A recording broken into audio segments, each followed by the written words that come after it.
One thing I didn't fully appreciate before retiring was how easy it is to lose the peace you thought retirement was going to give you. Not through big dramatic things, but a few little things like a favour here, an obligation there, saying yes a few too many times, and just letting other people quietly take ownership of your time. And what I've noticed since retiring is if you don't consciously protect your time, your energy, and the so-called quiet life, things quickly start feeling busy again. Not necessarily meaningful busy, but just a little overcrowded. So in this video, I want to talk about 6 boundaries I've personally become much more protective of since retiring. And if you're already retired, then maybe some of these will feel familiar to you as well. Or if you're in the lead-up phase to retirement, this could serve as something to be prepared for. If you're new here or you're a returning viewer, my name's Paul and thanks for stopping by. One thing I've had to learn is just because I'm retired, it doesn't mean I'm automatically available. And I think this catches a lot of us out at first.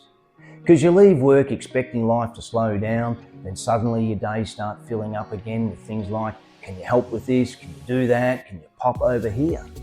And before too long, you realise you're busy for a big chunk of your week, but somehow none of it actually feels like your time. And I've definitely noticed this in myself. Sometimes I'd agree to things simply because I guess, well, I don't have an excuse anymore because I now have the time. But retirement has made me realise something. An empty calendar isn't an empty space. Sometimes it's rest, sometimes it's peace, sometimes it's simply having a day that belongs to you again. And I think protecting that matters more than I expected it would. This is probably one of the biggest challenges I've noticed in myself since retiring. I've become far more protective of my energy, not just my time, my energy. Because I don't think I realised how draining certain things had become until life finally slowed down a bit. Pointless arguments, negative people, constant bad news, or just situations that leave you emotionally exhausted afterwards. When I was younger, I think I just pushed through a lot of that without really noticing it. Because in many ways it came with work or just trying to get ahead in life. Now I notice it immediately, and maybe that just comes with age. Or maybe retirement simply gives you enough space to finally feel the weight of things properly. But I've definitely become more selective about what deserves my attention now. Not everything deserves access to your peace. And honestly, I think that's been a really healthy change for me. I think one of the things I underestimated about retirement was how much I'd end up valuing quiet. Not loneliness, just quiet. Because for most of our adult lives, there's always noise, like work, pressure, deadlines, financial stress, and just the constant mental clutter. And when that suddenly disappears, it can actually feel strange at first. I know it did for me, but over time I started appreciating those slower moments far more than I expected. A quiet or slow morning walk, when you can actually take in the surrounds, a day that doesn't necessarily need to achieve anything. And I think I've realised that peace isn't about adding more to life. Sometimes it's actually just about removing enough noise to finally breathe again. So now I try to protect that quiet where I can. Because once life speeds up again, it's amazing how quickly that feeling disappears. This one I'm still working on. I spent most of my life being dependable. You probably did too. You show up, you want to help, you say yes, and you try not to let people down. So even now, I sometimes feel guilty saying no to things. But I've slowly realised something.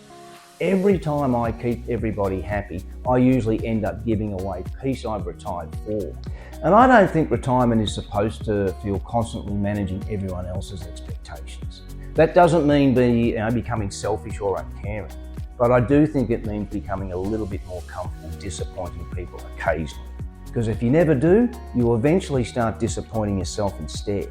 And I think a lot of people quietly struggle with that in retirement, and I still do somewhat.